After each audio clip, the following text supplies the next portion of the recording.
So I guess just start by introducing yourself, your full name and stuff. Go away. Yeah, we're recording. Go ahead. Oh, okay. Well, my name is Frances Jane, maiden name Cobb, married name Young, but most people know me as Frances Young.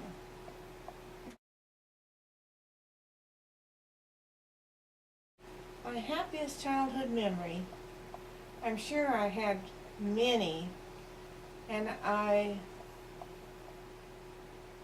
tried to think and narrow it down, and I think some of my happiest memories were with, I had a little black Cocker Spaniel, and it went everywhere with me, and I just loved being with that dog. My dad made a harness for him, and he would pull me on my roller skates, and I really think that's one of the happiest things I did, and I did it by the hour. That was a very fun time of my life. Okay. What other kind of things did you do for fun as a child? As a child, well, let's see. Preschool, I don't really remember too much about specific fun things, but then when I got older in grade school, my dad did, and I know it was a sacrifice on their behalf, they had some property out of town, and he got a horse for me, and I loved riding that horse. It wasn't fancy riding, it was just strictly Western riding, and they had a saddle that actually fit me, which means it had short stirrups because I had very short legs. And I would just love to ride, and where the property was, all houses now, but at that time it was all woods and kind of farm area and unimproved, undeveloped. And I loved that. I loved that. And as far as fun in school, I think being part of choir and the productions that they were in, they did some operettas and some plays, and to me, and we did travel, you know, and to go different places to perform. I loved that. What kind of places did you go? Well, just around the city. We didn't actually go anywhere, but because I don't think kids travel that much as far as going out of the city, but we go as a group like to Lloyd Center or something like that, you know. That was so fun. That was a lot of fun. And I loved the kids I was with, you know, they were all really nice kids, and it was just a fun time.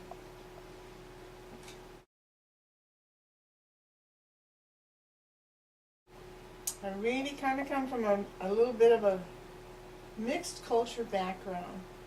My dad came from a very large family. I just looked it up in genealogy, over 12 children. And he was the youngest boy. And there were 2 girls that survived, younger than he, and I guess a baby girl that died in infancy.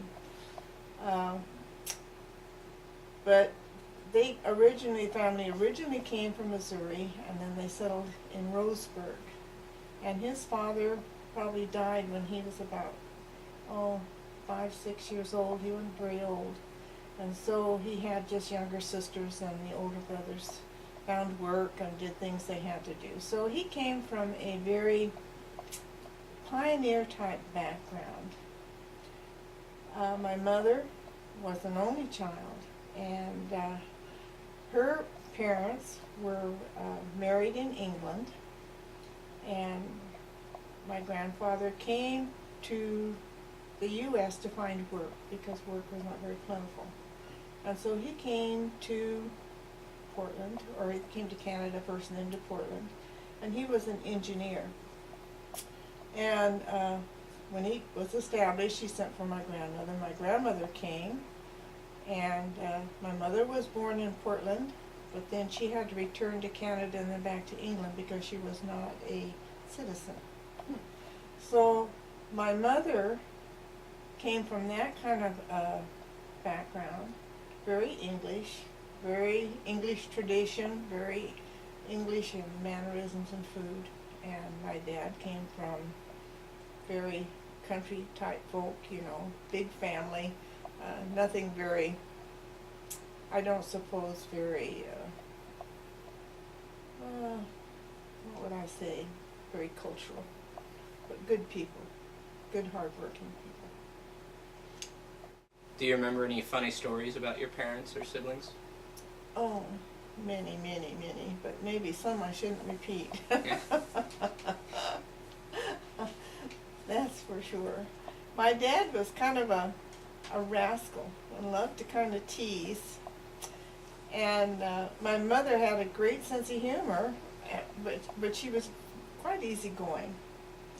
And so you can imagine there were probably a number of things that would be considered very humorous, but maybe personal things that maybe shouldn't go on record anywhere.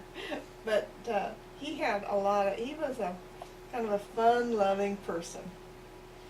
And he always called my mother his girl. And I always remember that, and I always thought that was very touching to me as a child. What was the best advice your parents ever gave you? I don't know that they ever really gave me advice, except that from a very early age, I can remember being taught to be aware of people that are around you, and to be appreciative, and to be willing to give. My father was exceptionally generous, and so we grew up with that, and I think it just became kind of part of the family. I think when I look at my two sisters and brother, I think they're all very giving people, you know, contributing to the community, or doing for people, not necessarily to get glory, but just because it's the way you are.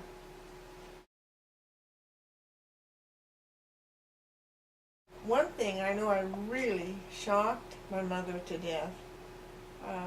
High school had been let out early for some reason this particular day, and one of the boys of the group that I kind of ran with, they were in DeMolay and went to the same church we did, youth group, and he had a coupe, and it wasn't the kind with where the back opened up. It closed down like a trunk. And we got 13 kids in that trunk. And we were just laying like cordwood. And it was a big deal at high school, you know. We all laid down, and there were 3 people in the front seat, and it just looked like there were 3 people, and they couldn't give anybody that many in the car because they'd gotten a ticket, so everybody had to be quiet. We were just, I don't know how we survived, but we went from Washington High School, and I think I was the first one to be let out. And it was a nice day, and they pulled up in front of my house, and my mother was standing on the porch with the screen door open. And they opened the trunk, and I got out, and I thought she was going to faint. And that was probably the craziest thing I ever did, and I don't know what ever prompted it.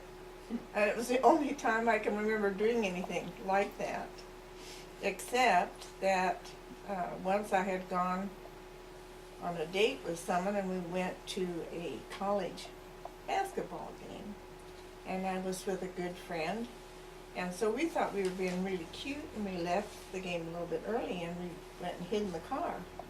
Turned out to be the wrong car. but I don't think I was very, very mischievous in that way, so those are probably the best I can do. Did you ever try to run away from home? I don't think I ever did. I think they thought I was lost once, but it's because I was sleeping off the front porch. I had been out there playing and I fell asleep. And I think they looked for me thinking I'd run away. I never ran away.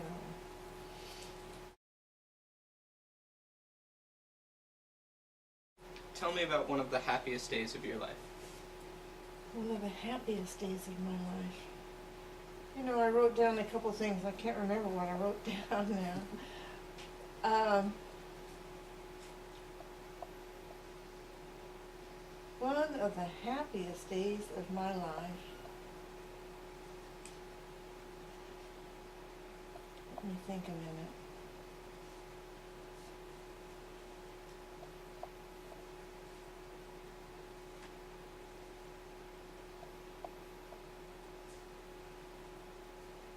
Well, I had, through my mother's support and kind of sacrificing, she saw to it that I had piano lessons for a good number of years. And when I was 17, I was in competition, was able to come in first place into quite a big competition in the city of Portland. And that was a happy experience. Being, you know, ecstatically happy.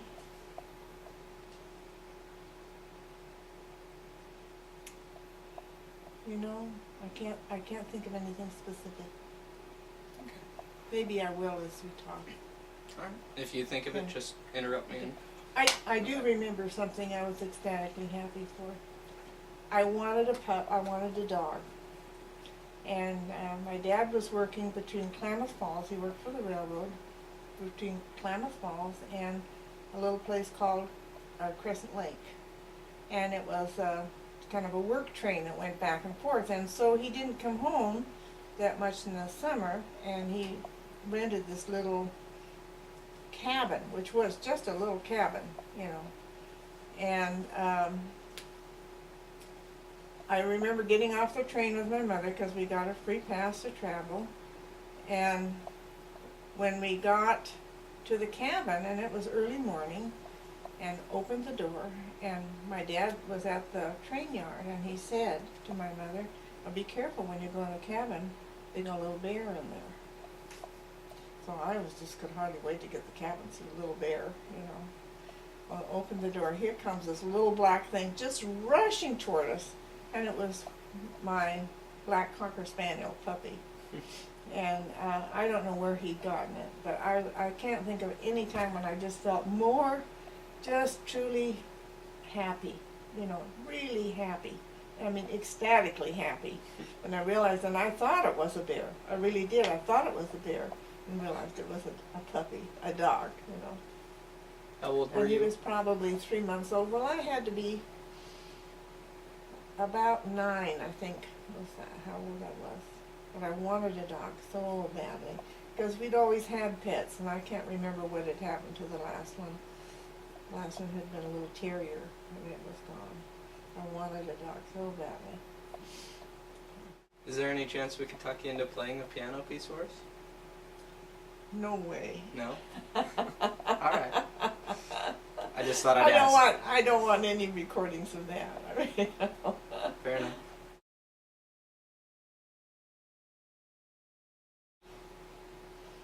well, I think everyone, of course, looking at me at where I am now, my age now, I look back at things very differently than I did at the time when they were happening. I think when difficult times happen, I think you have these feelings that how are you ever going to survive? You know, how are you ever going to deal with this and make it a part of your life? And as you get older, you look back and realize it really was a part of your life. And everyone has them, and if they don't at an early age, they have them in later life. And they do come, but it's for individual personal experience. And it's what they do with it, with the information or the experience or the knowledge they've gained, what they do with it that makes people what they are. And so difficult times are just like anyone's difficult times.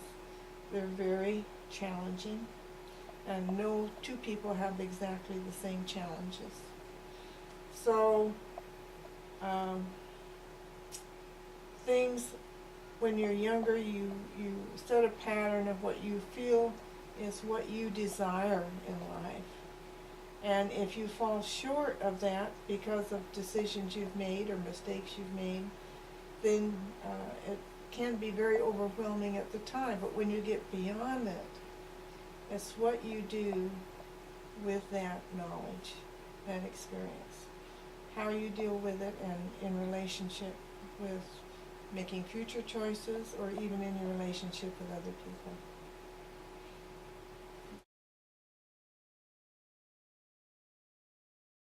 Okay, this is going to take a while, because I didn't have 2 or 3 kids. I had 8. All right. Tina had red hair, and there were redheads in my dad's family. And it was kind of a surprise, because it would have been a couple generations back where there were redheads. And, well, not necessarily I had redheaded cousins, but I didn't know them because I was the youngest in my family. So that was exciting for her to have red hair, and of course, being the first one, she sang and danced and performed, and she was a really easy child. She was a lot of fun. And then Rob came about 1.5 years later, 18 months later, and he was a very quiet baby. I remember my sister coming to the house and saying, "What's that noise?" And I said, "Oh, that's the baby crying." But he never cried. It sounded like a little kitten. I said, "Oh, he's crying." And he only cried to either be changed or to eat. He just didn't ever cry. Was a good little boy. As he grew older, he was a very active little boy. And I could tell many, many stories about Robbie, but he always had a very bright mind. He was very active and lots of fun. And my parents, especially my dad, truly, I think, I don't know whether to say this or not, because I don't think my siblings would appreciate it, but I think he really favored them. He really loved Tina and Robbie. Well, Spencer came along. He was a very pretty child, but very determined and did everything you'd expect a baby to do. But of course, he had colics, so he was a very hard baby for a long time till he got past that. But he got lots and lots of love because he was just, the apple of the eye, because there'd been a few years in between, and we just really all just doted on Spencer. And then 1 year later, Ted came along. Ted was very quiet. He followed Spencer in every way. It just and people thought he was in Spencer's shadow. And I would say, no, he's just shy, he's just quieter. It's not, it's not his personality. But when he was about 4, the lady who was primary president at the time was determined I was wrong. And so she had him be young Jesus, boy Jesus, in Joseph's carpenter shop in one of the plays. And they opened the curtains, and when he looked out and saw everybody there, and he was kneeling at the time, he just put his head down and just wept because he was just overwhelmed. I tried to tell her, you can't do that with him. Oh, no, I was wrong. She knew I was wrong. So I wasn't so wrong. So he was quieter in nature. Rob was a little boy that would like to have quiet time and would go off and play by himself and pretend. Ted was the same way. Spencer was a people person. Lauren comes along, and he is always happy, always smiling. And we used to sit down in the congregation in church. Well, when I discovered that he was entertaining everybody behind us because he would just flirt and laugh and smile, we started sitting in the back row. And he was imaginative. When he was probably 5, his dad would say to him, "Lauren, tell us the story," and he would. He'd just make it up. These characteristics have really carried with them as people. Karina came along. course, she was the little girl after 4 boys actually. And everybody made a fuss of her. She was like a little doll, very tiny, like a little doll. But she was very tomboyish because she did everything the boys did. Roger came along, was probably the quietest of all of my kids. But I think it's because he didn't get maybe as much individual attention. But he was always quiet, and he played a lot by himself. And he developed kind of slowly, but it wasn't because he was slow, but it was because he only did things when he was ready to do them. You couldn't say, come to me and walk to me. He wouldn't do it. But when he got ready to walk, he walked at the same age of all the other kids, and developed in everything in that way. He had very poor eyesight, and I didn't discover it until he was in kindergarten. So, very musical. He would clap to the radio. If he heard a radio, he would clap. He was very musical right from the beginning. And then Mimi came along, and she was very shy. And she was fine within the family surroundings. But if you took her out with other people or other people came into the home, she was extremely shy. And she was, I think, quite shy, for many, many years. I don't think she is as shy now, but as a child she was very shy. So that's 8.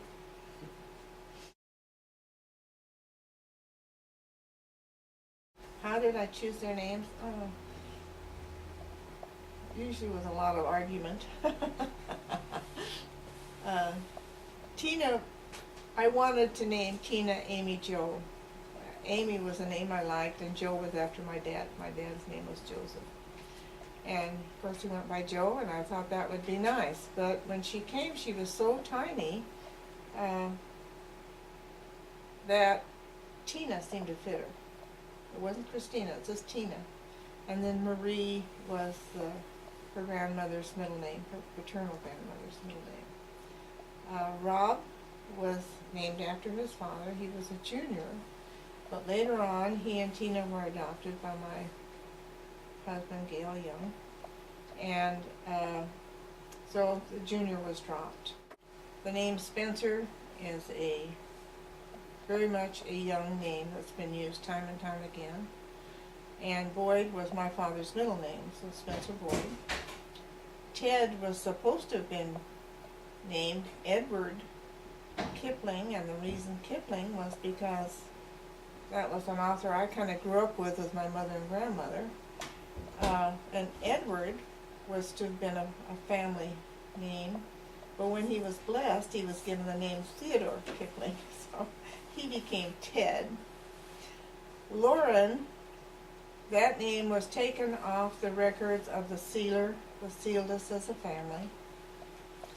And Sterling is a family name in genealogy. So Lauren Sterling. Karina, Jane, just like the name Karina.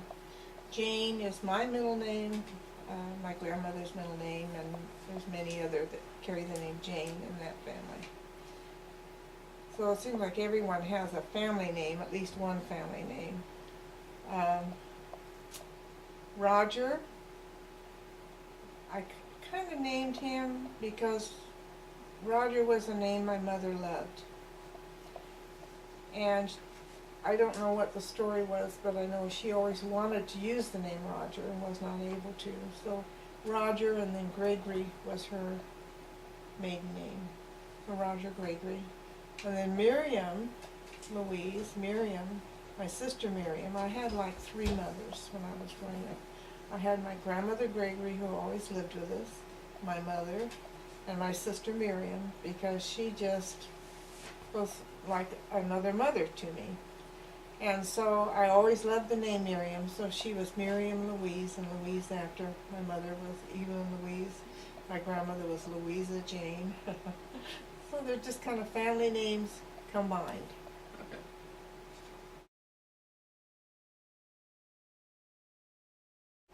You know, there has been good in every decade of my life. I am one of those people who have been very lucky. Very lucky.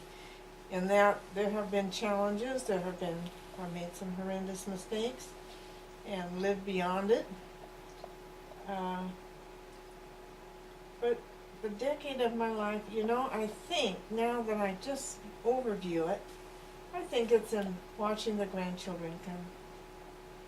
That's the most special, great thing in the world. As being a grandmother. When I've heard people say, well, I don't want to be called a grandmother, and I think, good grief, that's the very best part of life. And it is. It really is the very best.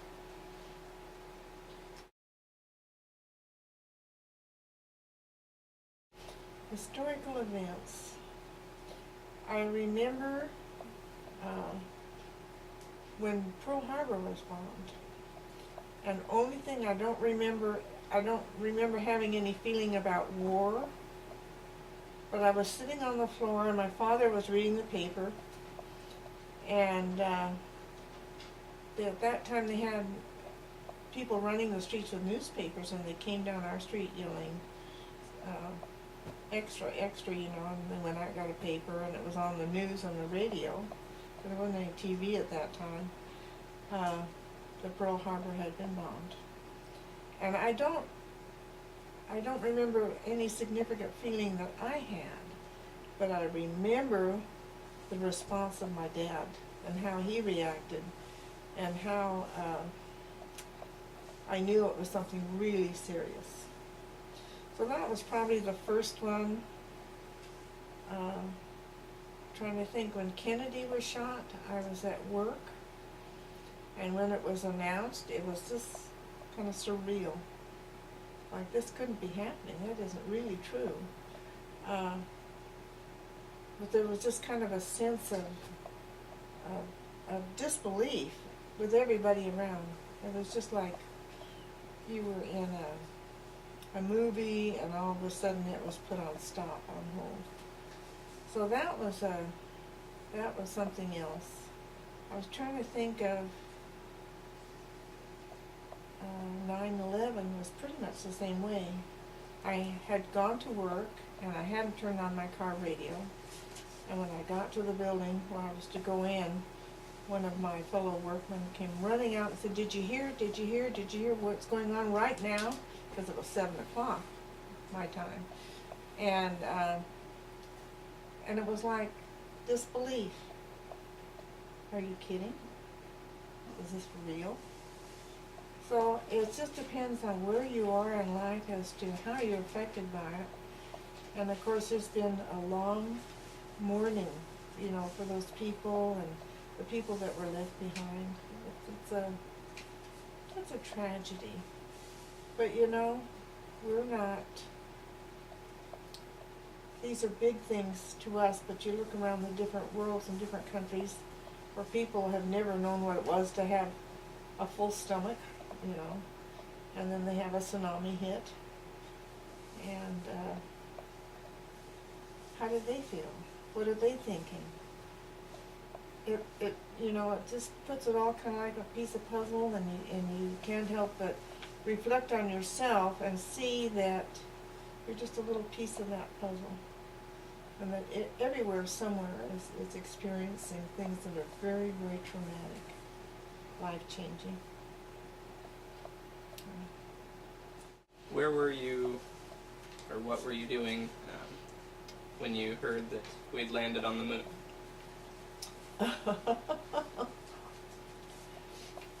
I think you'd have to ask my son Robbie, because I think all of my reflection of historical events that have actually happened in his lifetime when I had him, my reflection, like the Pearl Harbor was bombed, my reflection was from my father. I think a lot of my reflection was from my son Rob. So you would probably get a more accurate feeling of what was going on. It was a big deal, but it wasn't as big to me as it was observing and taking through osmosis their feelings, their response. Okay.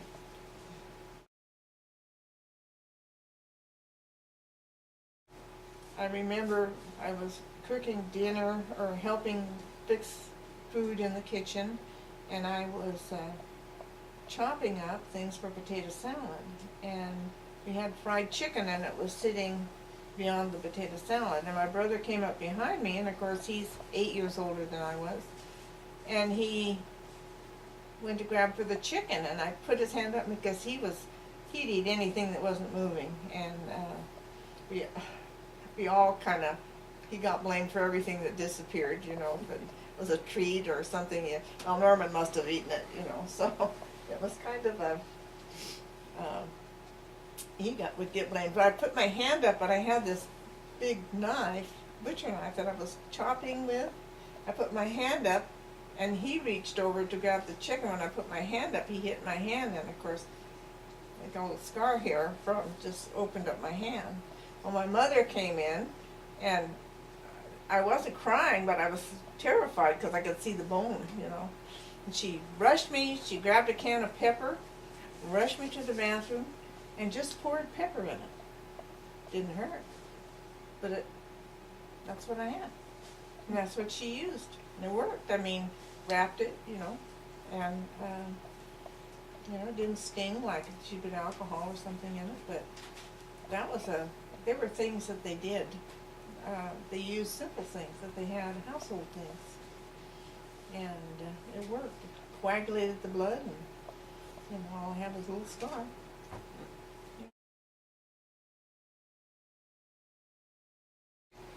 Oh, the farm in Eagle Creek. My sister Miriam married a man who was raised in Eagle Creek, raised on a farm. His parents were the Glovers, but his family, the Glovers and the Fosters, had settled that whole area pretty much, and the pioneers came around Mount Hood. They weren't the ones that came down the gorge, but they went over Mount Hood, and they came and they settled. They were looking for farmland and places to settle, and they settled that whole area. Some went on further, like into Oregon City, but those two families pretty much stayed and established that area. And that farm was very dear to me, because when I went out there as a child, and I understand now, I always gave the people who were there, how they treated me, you know, all the credit. Now I understand why I went so much with my older sisters when they went places, because I was the babysitter, because they knew I would tell anything that went awry. And so quite often I would go with my sisters to with their boyfriends to their homes or whatever. But I went to the Glover farm a lot, and those people were so sweet. My brother was on the haying crew for Homer Glover. And so this one summer they had me come out and stay for 2 weeks, and I got to take the water out to the haying crew, and I made me very popular. And I was just a little kid. I was probably 6 or 7. I mean, maybe 5 or 6. I can't remember, but I was very young. But that made me very popular, and I loved it. I just thought that was the most wonderful thing to watch. And send a little kid out there with water, you know, by themselves. Didn't get it because you were safe. And that was wonderful. And I know she had me they would have their big meal at noon, because they'd have the crew come in and eat. And she made pies quite often. This one day she was making lemon pies, and she let me actually roll out some of the dough. And I just rolled and rolled and rolled and rolled, and then they all laughed at lunch because that particular piece of crust they could hardly cut. It was so tough. So but those are sweet memories, and that's where I first learned to ride a horse. They had a big old work horse. His name was Tom. He was very broad, but they'd put me on that, and I don't think they even put a bit in his mouth. I think they had a halter with reins. And I just ride by the hour. The little kid, just ride, and it was a big deal to me because I could pull on those reins and say, whoa, and the horse would stop, and I'd give him a shake and say, get up, and the horse would go. And he was so gentle, and they knew what to do to occupy me. So that was a wonderful, wonderful place to go. I used to dream, I think, of someday, you know, being a farmer's wife. Never happened, but That's a great place.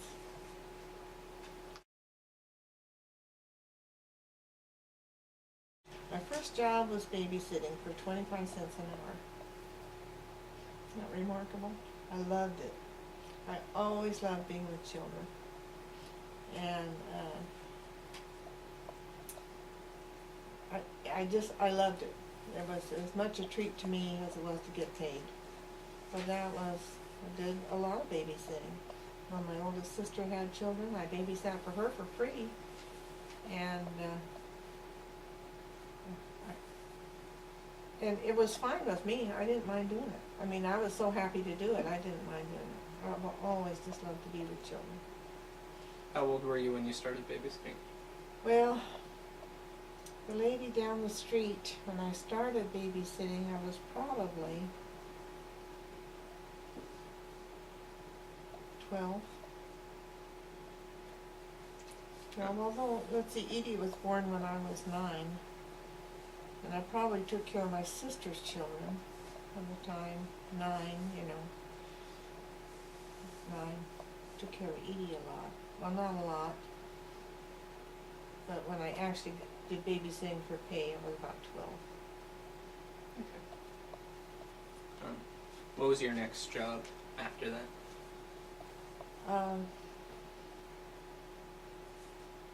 My sister-in-law got me a job.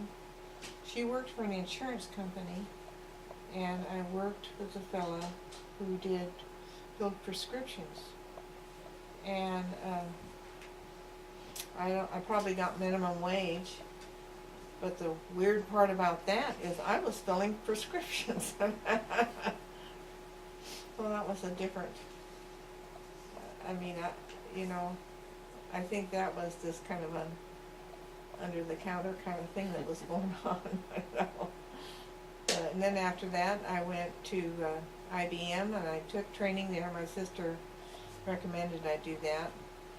And I became what they call a key punch operator, and they kept me. I worked there as their youngest employee in the whole United States. Isn't that wonderful? But I was 17 at the time, and boy, it was hardly like a job. They treated me so well. What did you do? I was a key punch operator. What's that mean? Well, see, they don't even have them anymore. Mm-hmm.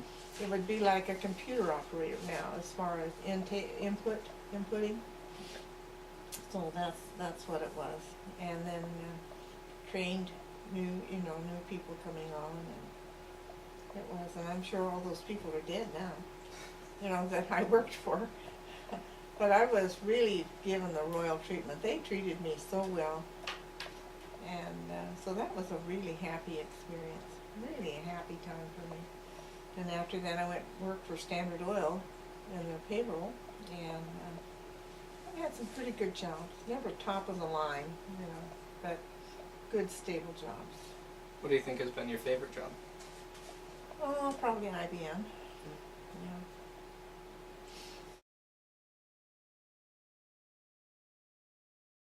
Every Sunday we went to church. And my dad saw to it, and he may not, he worked out of town a lot because he was on the railroad. But you never stayed home from church. You never stayed home from church, whether he went or not. My grandmother, my mother, and everybody went to church. That was just what we did. And we always had Sunday dinner in the dining room. Always. So Sunday was a very nice day. It was a very nice day. I just remember it always as being a very positive thing in my life. What church did you go to growing up? Presbyterian. My mother had been raised Episcopalian, and my father, he had ministers from the Baptist Church, Southern Baptist and Southern Methodist Church, so they were very strong in the southern strain of what would you call them? Sure. Well, their churches were very rigid. They were very rigid in their beliefs. And my mother became Episcopalian, and but then they, because I think of the Presbyterian Church was quite close. I guess prior to that, but it was before I was born, they went to a little tiny church that was just a few blocks from the house. But I never went there. I grew up in the Presbyterian Church.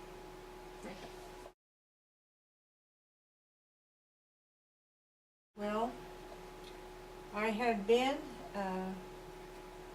working, and then part-time I worked as my sister Miriam and her husband Cliff had been youth advisors when I was a teenager.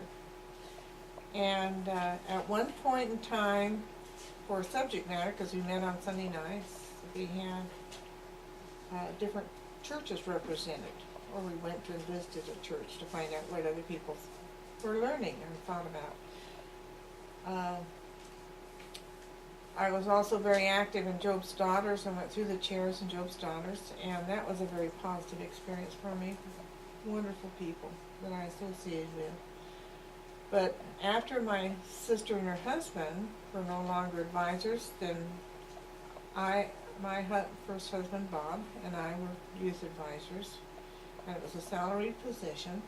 I don't think my sister ever got paid, but by the time I got there, salaried position, and did it, and I really enjoyed working with the youth. It was a lot of fun. And good, clean fun and good environment, good people to work with. At one point we had some Mormon missionaries come and talk, and I can remember, but this is when I was a teenager, reflecting back, I kept asking questions.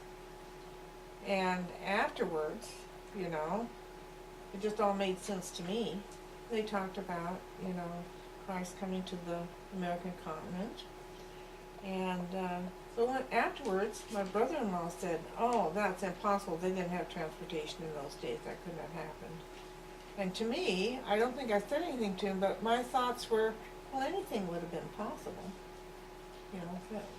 What are you talking about, But in my mind, I think those were the first thoughts I had about the Mormon Church.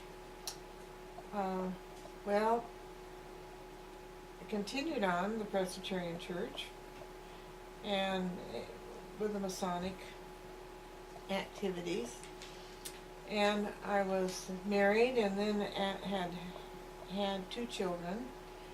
And then there was a divorce, which was a very heartbreaking thing at the time.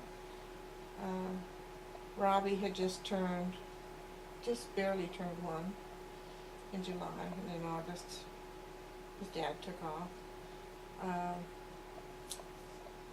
I don't have bad feelings for him, because I know he came from a very kind of confused upbringing.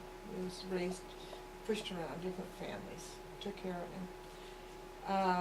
And he didn't really have a foundation in a lot of ways. But anyway, he was gone, and I had the 2 children, and I went and I was living with my mother and dad, and I was working 2 jobs. I worked Blue Cross in the daytime, and then I worked at the Service Bureau at night, which was a job I got through IBM. And from there, I moved to a duplex. Those 2 children can tell you about the pink house that we lived in. It was a duplex, but it was a pink. And lived there, and then I went to work. I continued to work for Blue Cross, and I met a friend there who, she was a wonderful friend, never complained, and she had a very hard life.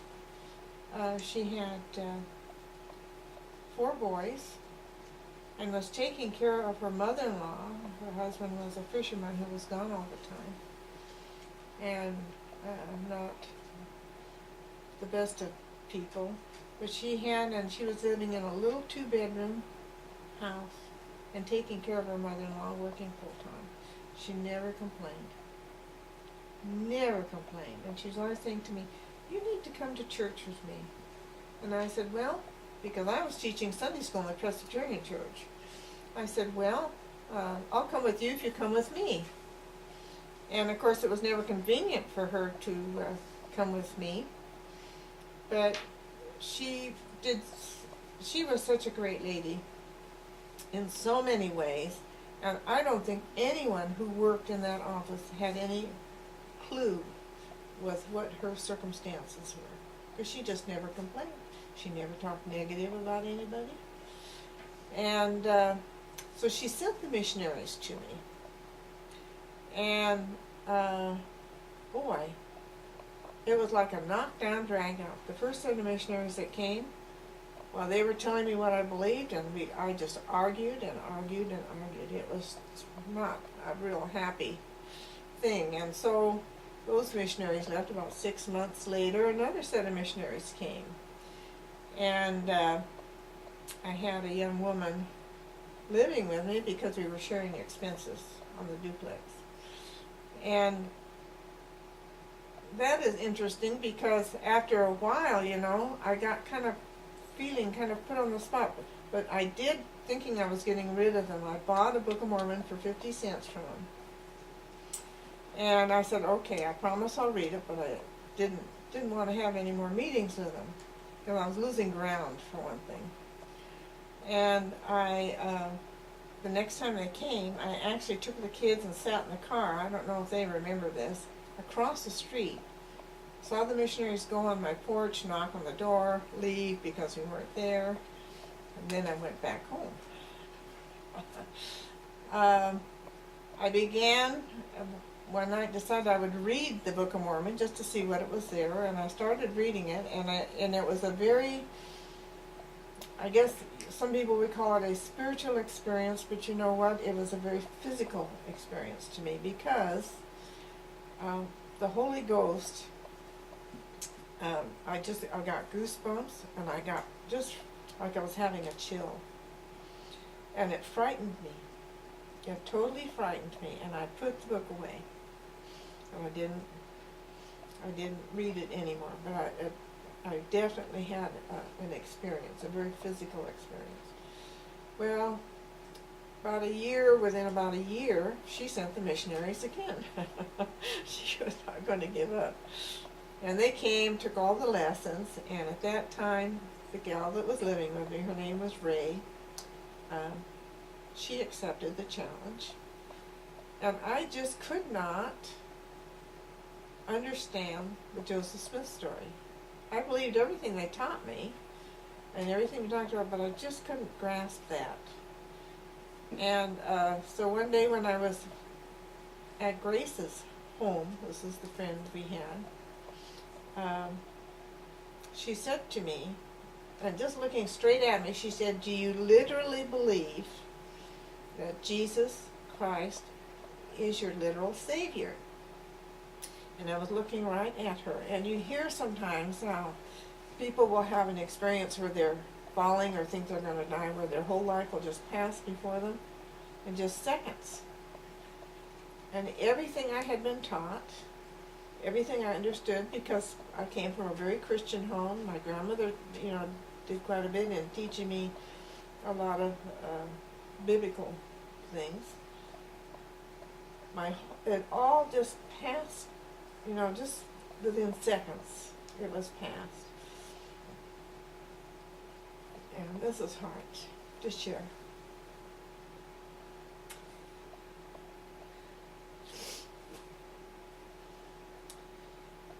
Because when that happened, I actually had a vision of Jesus Christ.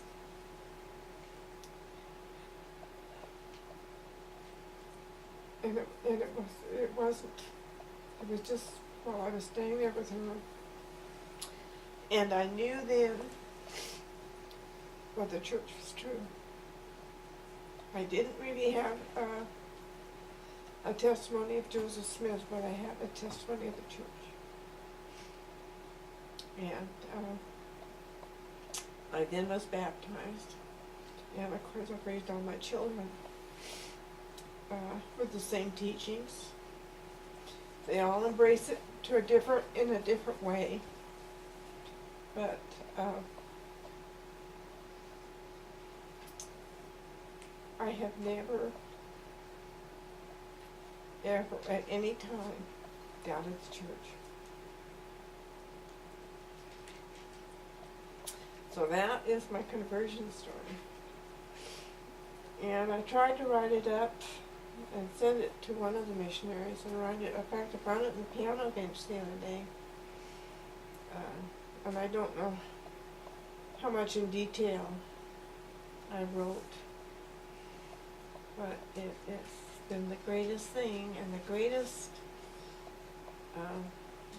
asset to me in raising a family, to overcoming mistakes I've made, to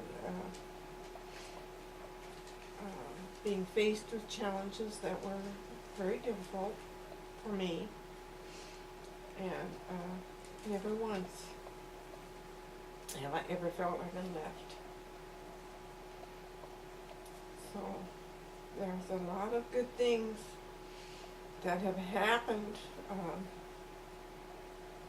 after Tina and Rob. I married Gail, and I knew the 6 children that were going to be born before I married him, and that was one of the basic ideas when we got married. And I said, well, I have no reason to get married again because I was still so broken-hearted, and I really was, except maybe to have more children.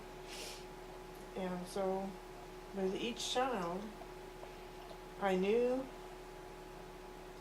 they were coming. I knew we would be a family. I knew Tina and Rob were part of that, and it was made known to me. And when Mimi was born, I was told just as plain as anything, that's it. You won't have any more. I know it wouldn't. And it had nothing to do with the marriage. It was just that I knew that those children were waiting to come, whether they were waiting to come in that lineage or just needed to be on us at this time. I don't know.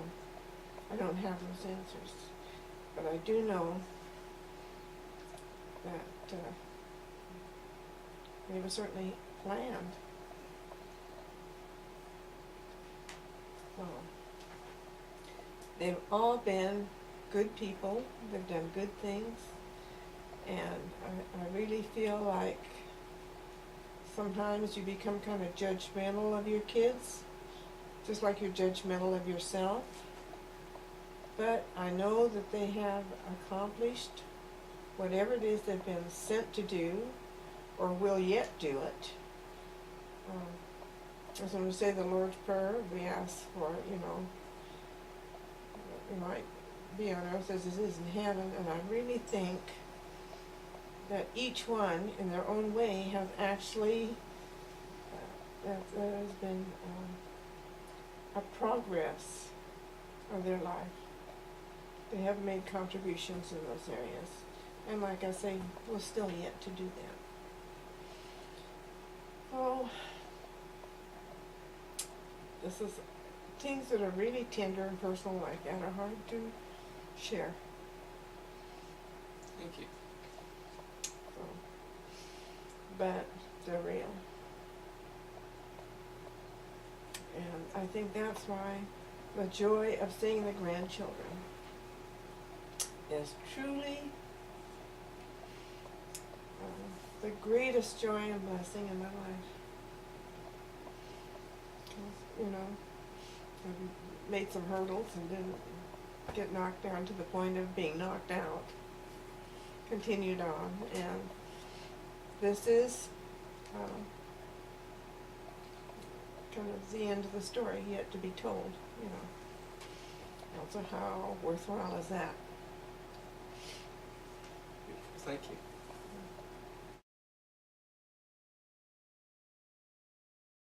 Okay, well, my early on beach trips, I was sent with my older sisters when they had dates, or my brother, the neighbor boy, he had a couple friends. They'd go to the beach and they'd get the family car to drive.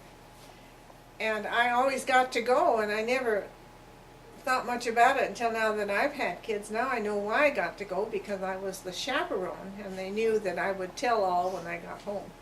So I think my parents felt relatively safe in having me go with them. So those were my first memories of the beach, and they were, it was a wonderful thing. You had to go down these windy roads, and it seemed like several hours to get there and several hours to get home, but what happy, happy memories. And then when I started having family to go to the beach, I had a good friend I worked with at Standard Oil. Her name was Betty Niedermeyer. And eventually, they had a beach house, and they had it at Gerhardt Beach. And so for several years, I would take my 2-week vacation, and I would take Tina and Rob to the beach. And we just had more happy, happy memories. It was a really great time in our life. There was one of her sons, same age as Robbie, and his name was Jeff. And I can remember we went to Cannon Beach thinking it would be fun to kind of explore. We did a lot of exploring, and but they had to use the restroom, so we stopped and we waited, and they didn't come. They got out of the car and they went in. They didn't come out. They didn't come out. They didn't come out. They did. Pretty soon here they come. But what they had done is they'd gone in and locked all the stalls and the door and climbed out the window. And I can remember we just left. We didn't want to tell anybody what had happened. We just left. But there were just we just had a lot of really, really good memories from that. And then later on, when I had the younger children, we had members in the ward that had a beach cabin, or they had a motel, actually. And it was an older place, but it was at Seaside, and it was within about 3 blocks, or maybe 2, from the beach. And they would let me come and bring the kids, and I think I paid $10 or $12 a night. And she didn't ever count how many kids I had there. We had kids on the floor. I mean, they were tiny places. But we had just so many good times. They were just something to really look forward to, and I don't think a year ever went by that we didn't go to the beach. And the most special places where they loved to go most was, that fort that's down there. I can't think of the name. We went to the Iredale, and we went to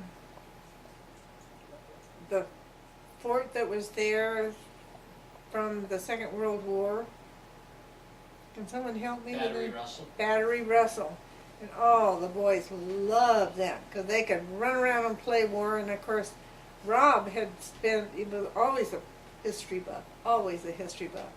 And so he really encouraged the boys to go and run around, play war, and pretend, and they loved it. They loved it. Those were happy times. So we went to Battery Russell, we went to Fort Stevens, and then we went to Fort Clatsop, which was the Lewis and Clark winter quarters.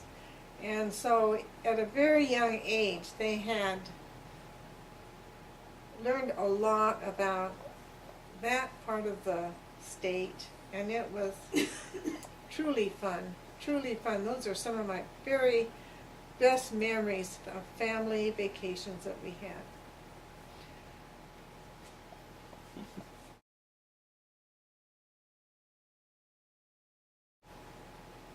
I can tell you one story. My father was very patriotic, always. And he had had some very serious injuries in the First World War. He had a metal plate put in his head in France. And also his lungs were very bad from the chemicals and the gases and things that they used at that time. And so it weakened his physical condition a great deal, but he always was very patriotic. So when my brother, Second World War came, my brother wanted to be released from high school before I graduated, and they passed a law that those that were 17 could actually serve in the military. So every day he'd nag my parents and nag my parents. I remember that. And so finally they said, yes, you can do it. I know that day he was going to leave. My mother cried all day long. And we went and had pictures taken that night at a photographer's. And after my brother had left, one of the neighbors was outside talking to my dad, and they said, well, how do you feel about your only son going to war? And my dad answered, and I'll never forget it. He said, the only thing I regret about my son going to war is that I'm not going with him. And so we knew always that being an American, the freedoms that we had and the bounties that we had were not just for free. That they were things that we respected and understood. I think as a family we understood. And both my sisters were married to Army men. And then when my brother went to the Navy, they had these plaques that hung in the window that would have stars according to who you had in the military. And we always had 3 stars hanging. And of course, if you ever walked by a window where there was a gold star, that meant someone killed in action. My mother and grandmother made care packages every month to send to England because they still had families, or families there. And they would send things like lentils or beans, soap, candles. I think of some of the things that they sent. They'd send coffee and tea. And they would send, I think they could only send 5 pounds at a time. I think there was the limit. And every month they would get a package ready and send it. And since there was not a lot of money, I'm sure it was a sacrifice on the part of the family, but there was just no questions asked. It was just something that was done. And I can remember them having air raid wardens. Had to be a neighbor, and they had so many blocks, and I remember they put up black drapes, made black drapes to cover the large windows in the dining room and front room. And then they would have tests, and if the air raid warden could see even just a little tiny bit of light, they would come and knock on your door and tell you, so that you actually had to have your house really, according to their standards, there was no light. And so I remember my oldest sister being home with Edie, the baby, and both sisters were working. And I just remember it was a very patriotic thing. I mean, my father felt that they were doing what they were supposed to be doing. There was just never any questions asked. Well, at that time, if you went to a parade, and we did go to parades, we loved parades, when the flag would be carried by, it was always to remove your hat, put your hand over your heart. We were taught to do that from a very young age. Well, the children didn't take off their hats, or the women, but the men, and you were to put your hand over your heart. And it was just to show respect. My dad was given some medals, awarded some medals. I couldn't tell you exactly what they were, but I know when it came time for the Purple Heart, and he wouldn't send for it, because I can remember him saying, he said, the people that lived aren't the ones that get the Purple Hearts. He said the only ones that have earned the Purple Hearts are the ones that died in battle. So there was just never any question in your mind. And they always, on special occasions, always flew the flag on the front porch. And it was, when it's meaningful to the head of the family, then it becomes meaningful to the family. So he was a soldier in World War One? Yeah. Infantry. Do you remember any stories that he told from that? No, the only story I remember is that he had I think it was a quarter, and he'd been so long that he only had just rations, but he wanted something that was fresh. And he was in France at the time, and he went to market and he bought an artichoke. Never had an artichoke before. And so spent all the quarter, whatever it was, on that one artichoke. And so he sat on the side of the road, and he began peeling it, thinking there must be something inside that you had to eat. And he always laughed about that, so that was kind of a nonsense thing.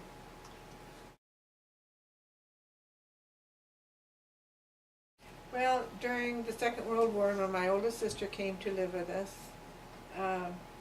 we were saying Dad all the time, and Edie was a baby, and she was learning to talk. She was the first grandchild. She started calling him Dad, and couldn't have that because her dad was on the Burma Road at the time, and so took the name of Popsy because that Grandpa was too hard to say, but she could say Popsy, so that's where the name Popsy came from, and that just stuck. Everybody called him Popsy. We all did. So he became Popsy. Dad no longer existed.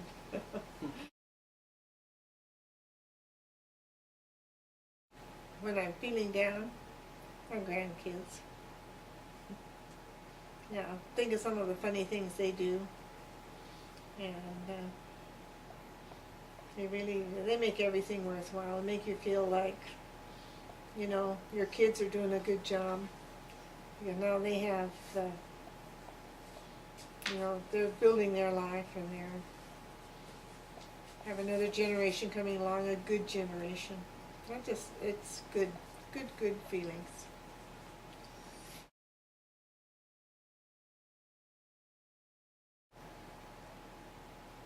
That's kind of a sticky question with me, because I'm sure I was never intended to be rich or have a lot of extra money, because I would spend it. Just spend it. No telling what I'd spend it on. I love to spend money. But if you don't have very much, then you have to be more careful. And I think that has made me a little more careful with money. But if I had a lot and there was no questions asked, I'd probably just spend it. Spend it. Hard telling on what. Anything that caught my eye, I guess.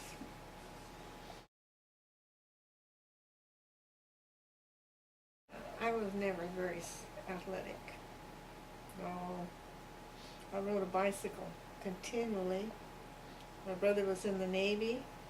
I got hit to use his bike. It was a boy's bike. That was a big deal. And I just rode it everywhere. My dog always went with me. Played badminton in the backyard, but I never really was very good at sports. Never was. Played football with my brother with some of the neighbor boys, but there's only one thing physically I was ever able to do, and that was run. I could really run fast, and I loved doing that. And I can tell you one story about that. When I was in the 7th grade, and they would have this field day at the grade school, and we had races, and there were a lot of boys, even in my class, that were taller and bigger, and especially a grade ahead were taller and bigger. And I could outrun everybody. And I was really kind of proud of that. And I remember running home after school this one time when I don't know if an announcement had been made, but a big deal had been made about my being able to run so fast. And my grandmother was there in the front room, and I came in the door and I said, told her about my great achievement. She had the straightest look on her face, and she looked at me and she said, "That's not something a girl should be proud of." So maybe I was before my time. I've always laughed about that since, but at the time I was just, really? I thought it was a big deal to me.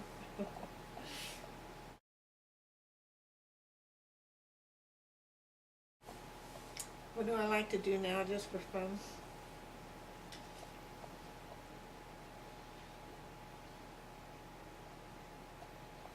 You know what? I like to tend the little kids. I love to just watch them. It's a lot of fun to watch them and how different they are right from the very start. But children just come with their own characteristics, and it's just fun. It is just fun for me. And it's not, now that I don't have other things I have to get done, it's a pleasure, a real pleasure.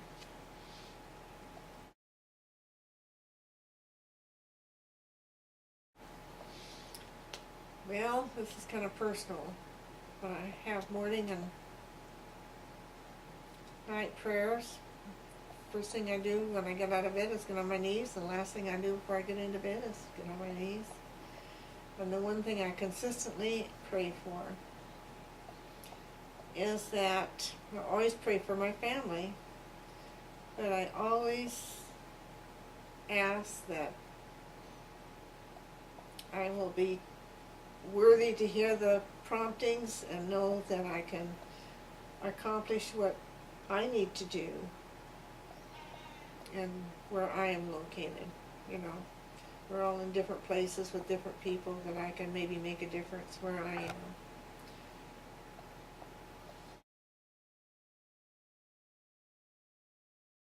My philosophy on life? Mm-hmm. I wonder if I have one. I wonder if I have one.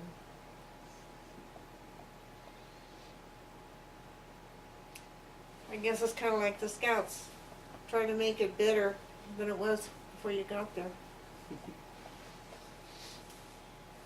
It's a good. That sounds like a good one. Yeah.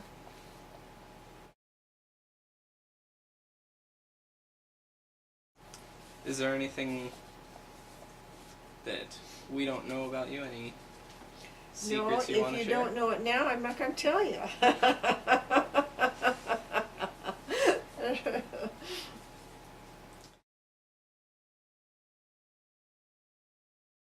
Boy, just remember who you are. Just remember who you are. And you're not just anybody, but you're somebody, and everyone here has a purpose. Just remember who you are. And Heavenly Father loves you, and that we're all related, basically.